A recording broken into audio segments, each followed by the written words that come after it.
So just recently, there's a hospice dream lottery house for the hospice house in town. So we were very fortunate to be part of that project this year with Fort Wood Homes.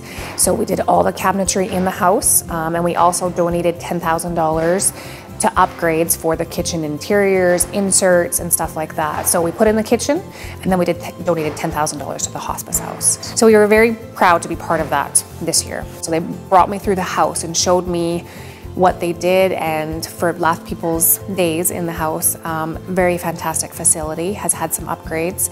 I believe they have, I think there's about 10 rooms there. Great big meeting area, great big kitchen. So when those people are in there for their last days of their life, right, their whole family is welcome. So you can have the dog in there, you can have the cat, you can have the grandkids, you can have everybody in your room, and you can spend the night, and they make you feel comfortable and welcome.